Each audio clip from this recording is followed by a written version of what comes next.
द्वैतवाद। मध्वाचार्य। भक्तिकाल के उपदेशकों में मध्वाचार्य उल्लेखनीय है। वेदांत दर्शन के 3 दार्शनिकों में उनका नाम रामानुजाचार्य तथा शंकराचार्य के साथ लिया जाता है। मध्वाचार्य ने अद्वैतवाद का घोर विरोध किया। इनका दार्शनिक मत द्वैतवाद है। वे तत्ववाद के प्रवर्तक थे, जिसे द्वैतवाद के नाम से जाना जाता है। इनके मत में भगवान विष्णु 8 गुणों से बद्ध और सर्वोच्च तत्व है। कौन? विष्णु। जगत सत्य है। ईश्वर और जीव का भेद, जीव का जीव से भेद तथा जड़ का जीव से भेद वास्तविक है। समस्त जीव हरि के अनुत्तर है। जीव स्वभावतः अल्प शक्ति और अल्प ज्ञान संपन्न है।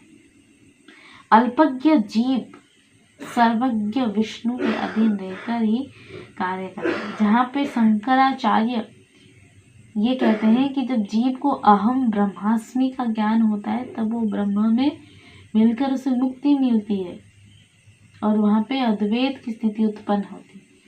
लेकिन द्वैतवाद में पूरा भिन्न बताया गया, जीव और ब्रह्म। और जीव अल्प शक्ति है, अल्प ज्ञान है, और जो अल्पज्ञ जीव सर्वज्ञ विष्णु के अधीन रहकर ही कार्य करता है। जीवों में तारतम्य रहता है। सांसारिक दशा में ही नहीं, मोक्ष दशा में भी यह तारतम्य विद्यमान रहता है जीव में।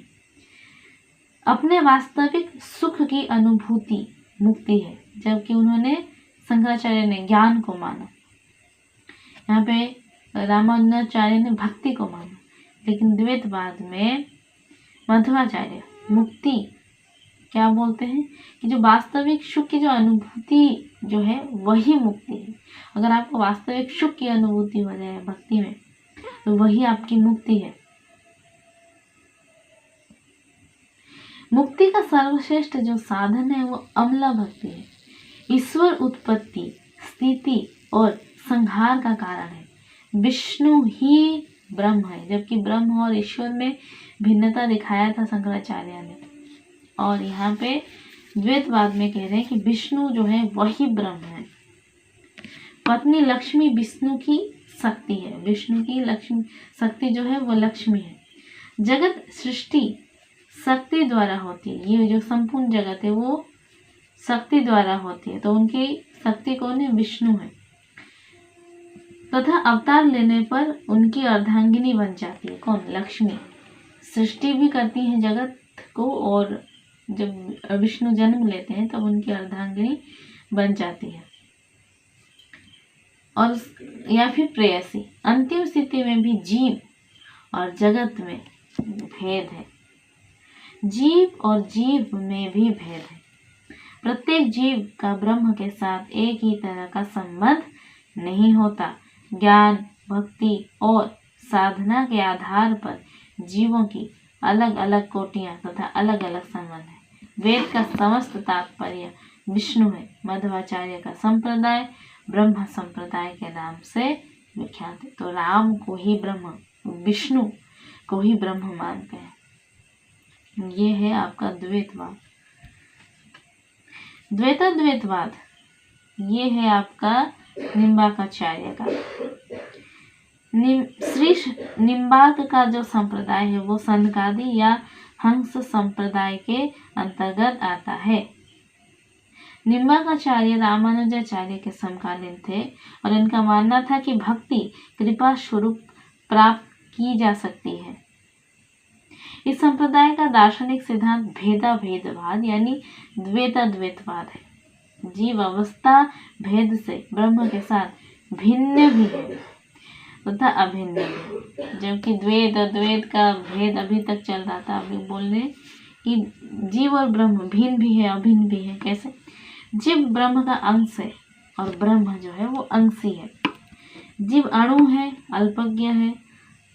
भक्ति ही मुक्ति का साधन है। कुछ कुछ मिलता है किससे? द्वैतवाद से। विष्णु के अवतार रूप कृष्ण ही उपास्य, तो इन्होंने कृष्ण को उपास्य माना है। द्वैतवाद में ब्रह्म और जीव सांसारिक दृष्टि से तो भिन्न है, पर तत्वों की दृष्टि से एक ही है। ये कहते हैं आपके निम्बाकाचार्य। जैसे कृष्ण और गोपियां प्रलय के समय में एक हो जाती हैं। राधा और कृष्ण की युगल उपासना पर बल दिया है निम्बाकाचार्य ने। विष्णु कृष्ण के रूप में तथा शक्ति राधा के रूप में आराध्य बने। कृष्ण जो है वो विष्णु के अवतार है। ब्रजमंडल में इसका प्रचार है और इसके अंतर्गत श्री कृष्ण की अनेक लीलाओं के द्वारा भक्ति भाव की अभिव्यक्ति की जाती है। निम्बाक संप्रदाय के अनेक कवियों ने ब्रज भाषा में सुंदर पद रचना की है।